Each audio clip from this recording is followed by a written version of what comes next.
about a little bit of some of the fun things you can do with your Bronco, and Amanda's going to do a door removal demo.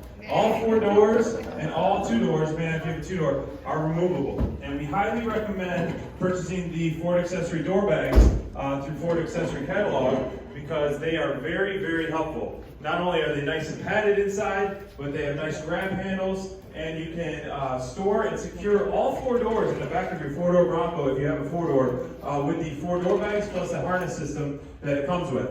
Now, the first step to remove your doors is to roll your windows down, and you'll notice that they are frameless windows too. A lot of our other vehicles have frames around the windows, but having these frameless lets it load a little bit and allows us to store them on board for you. So once you roll those windows down, you can put on the door bag nice and snug.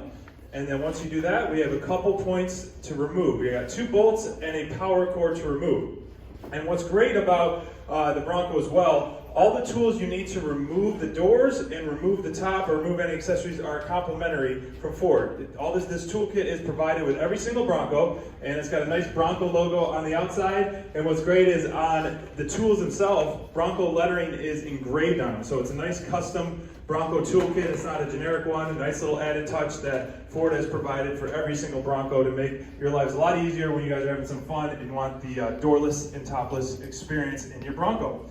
Now the first step is to remove the top bolt. It's an upward facing bolt, and then there's a bottom facing bolt on the bottom bracket. So you can remove both those bolts, and then there's a power cord. To remove the power cord, you have a pressure door against the power. You release the pressure from the rear, then pop it out like that. If you ever want to see how they are hooked up, it's easier to see if you're looking on either side back at the rear door of how the power cord is hooked up versus kind of peeking in here. And looking back at the rear door, it shows you a better point of view of where the bolts are hooked up and the power cord is hooked up. So this is the larger bolt. It's the upward facing bolt for the upper bracket.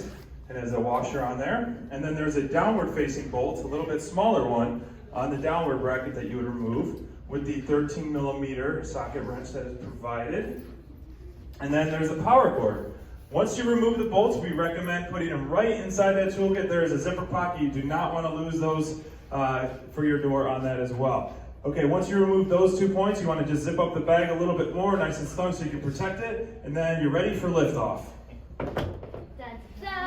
Wow, so the rear doors weigh 48 pounds approximately, and the front doors weigh 61 pounds approximately as well. Now at this point, we recommend either having an assistant partner to help finish zipping up the door bag or gently slide it on a 90-degree angle and finish zipping up your door bag so you can protect it. You don't want to run the risk of scratching or chipping the paint or anything like that when you remove your doors. Now we're going to leave both doors off once we take the other one off. Up here, if you guys want to test your strength and feel how heavy they are and how easy it is to maneuver, you're more than welcome to pick those up as well.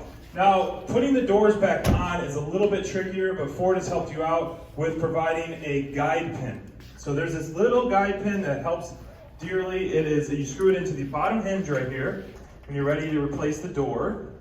And then once you're ready to replace the door, you put the bottom hinge on first, the bottom bracket, so it can kind of rest on there and guide it on there. And then you can pivot up to the top hinge. The top hinge is a little bit trickier because it's a square, not a circle. You have to replace it on the angle that you removed it for it to clip on properly. So having this guide pin kind of lock it in place, it lightens the weight of the door a little bit and allows you to pivot a little bit easier to get onto this square bracket up top.